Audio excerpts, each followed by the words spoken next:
নমস্কার, আশা করি সবাই খুব ভালো আছেন। আর এখানে যেখানে গুজরাটে আমরা এখন আছি, গুজরাটের বেসিক্যালি মিষ্টিটা খুব বাজে খেতে হয়। আমার পার্সোনালি পছন্দ হয় না কোনো মিষ্টি। তো মিষ্টি দোকানে এসছি, কিছু মিষ্টি এখানে মিষ্টিগুলো দেখতে বেশ একেবারে প্রলোভন দেখানোর মতন, কিন্তু নামগুলো যেমন বাজে, টেস্টও তেমন বাজে।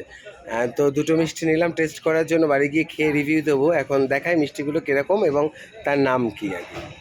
এই হচ্ছে এখানকার মিষ্টিগুলো, বেশ কালারফুল কিন্তু খেতে একটাও ভালো না। রসগোল্লাগুলো দেখুন কেমন ছোট, ভেসে আছে, বিরক্ত লাগে দেখতেই।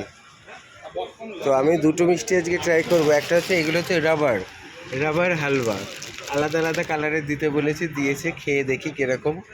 দেখে তো মনে হচ্ছে না ভালো হবে। আর এটা হচ্ছে বোম্বে হালুয়া, এটাও নিয়েছি 250 গ্রাম করে। তো খেয়ে রিভিউটা দিচ্ছি। তো প্রথমে মুম্বাই হালুয়াটা ট্রাই করব। হালুয়াটা এই রকমভাবে লেয়ারে লেয়ারে বিক্রি হয়, সেখান থেকে কেটে কেটে ওজন অনুযায়ী দেওয়া হয়। এখানে সব মিষ্টি ওজনে দেওয়া হয়। তো হলুদ সাদা দুটো লেয়ারই ভেঙেছি। তো হলুদ লেয়ারটাই খেয়ে দেখি কেমন হয়েছে।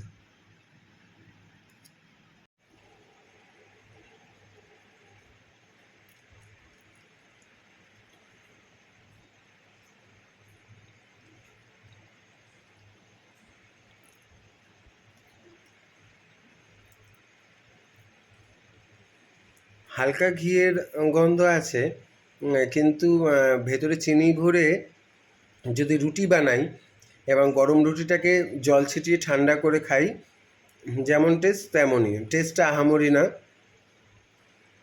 বিরক্তিকর কেমন একটা। আর এটা হলো রাবার হালুয়া, রবারের মতো একটুখানি স্টিকি, কম্প্রেস করলে আবার আগের জায়গায় চলে আসছে, তার জন্যই বোধহয় রাবার হালুয়া নাম। তো খুলে খেয়ে দেখি। তো খেয়ে দেখি এটা কেমন খেতে।